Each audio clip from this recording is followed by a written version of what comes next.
Now I want to hear from you. What was the biggest change that you did in your life throughout these courses that you were doing for probably a long time? What was the main thing for you, for example? Hypnosis, NLP, coaching. Which kind of technique really changed your mind forever or faster? Yeah, well, for me, I've used a lot of techniques, like I said, but the last one that I really believe in and I like, I do a lot of visualization in the future, and visualization as my new self and how I want to talk and how I want to act, how I want to look like. I started doing that. We implement these techniques and I learn in hypnosis when I do that for myself. I was experimenting to recreate a new version of myself that will be the most authentic version, the most happy, the stronger version, the most that they will look mainly how I will feel is my truest self.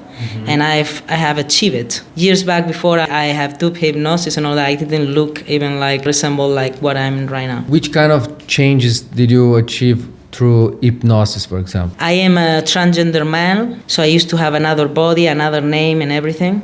So I recreate a new version of my body and my name and my life, the way I will look and talk and dress and everything. I recreate everything through hypnosis and visualizations all over the years when I was learning in the US. And right now I look and act and speak and create that results in my life right now. So all this process started in United States. When you were living in Texas, you started studying. So tell me a bit more about your story in the United States when you started studying NLP, coaching. What was that? So when I went to the US, I was another version. When I left Malaga to go to the US, I was another version with another body, another name, I looked like a totally different person. Some people don't even recognize me. When I went there, started studying kinesiology, but in the US is connected to the healthcare system, and I studied coaching in kinesiology and some other things. And I really got involved in coaching a lot. I started like that, and I thought, why not helping myself changing so many habits and things? And then everything, because I was not at the best point in my life. I was definitely stressed because United States is a place that demands a lot of high energy, and you do things non-stop. I was studying, working, no free time, almost just like doing. And at some point, my traumas were talking to me.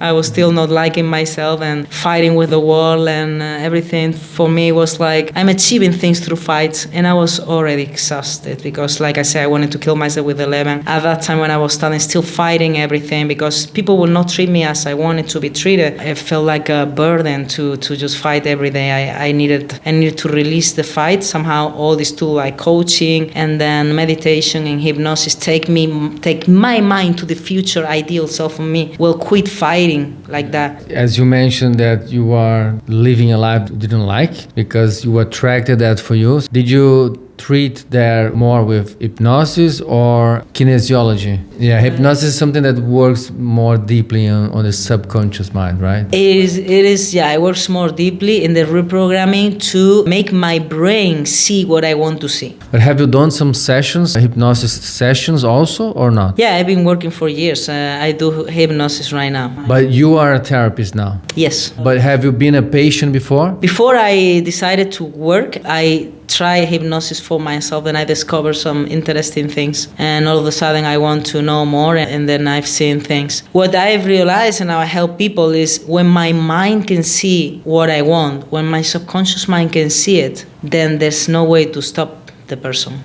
Once it already sees what happened between a person that will achieve their goals and have success compared to someone that will not achieve success and quit is that one cannot see himself getting the results because they think they lack the money, they lack the skills, they lack the power. While if the other person says, okay, I can get the money, I have the skills, I have the power, and I can see it in my brain, then I can recreate it, and this is complicated to stop that person. Of course, you were mentioning some things from the subconscious mind that we really mirror in our life, right? I have done many therapies, I have done courses, I have done 2 sessions here in Spain of hypnotherapy, and then I cried so much that I never cried like before, and it really changed. Yeah, it really healed. I really believe that if you can cry. And most of the time that I go to church, because we have some worshipness time, and you sing a little bit, like you raise your hands, you move your body, and then you release these fears or some problems. Let's say you heal yourself from inside when you cry, because you are releasing some negative emotions or beliefs, whatever you want to call it. But I really believe if you can cry in a therapy, it's much more effective than if you cannot. Totally, that is for real. I'm glad you said that, because crying is very healing. And for men, not allowing to cry. And in my sessions and in my hypnosis, some people that have big traumas, they just cry while they're having the hypnosis. They cry non-stop, some of the people that have big traumas, and they're releasing that energy that is stuck within there. And I'm happy that I haven't even mentioned, but I really am happy that you mentioned talking about God, because not only the techniques and the things, I have been connecting with God, especially in the last years of my life, more than ever. I think God is a very big part of what I'm doing and the healing and everything that we can desire as having a better life if God is involved. Some people will think, well, what do you mean? Like, I don't believe in God. It's okay, you can call it the universe, you can call it higher power or whatever, but there is something that creates everything and it still is in everything, and we can call it love. Like there is some professionals over there, like a famous psychologist in Spain. Do you believe in God? And say, yes. Say, really? Because it's psychology, scientific and all that.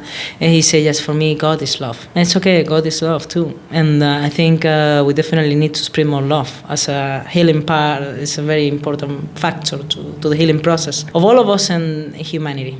Of course, I think we need more love in the world.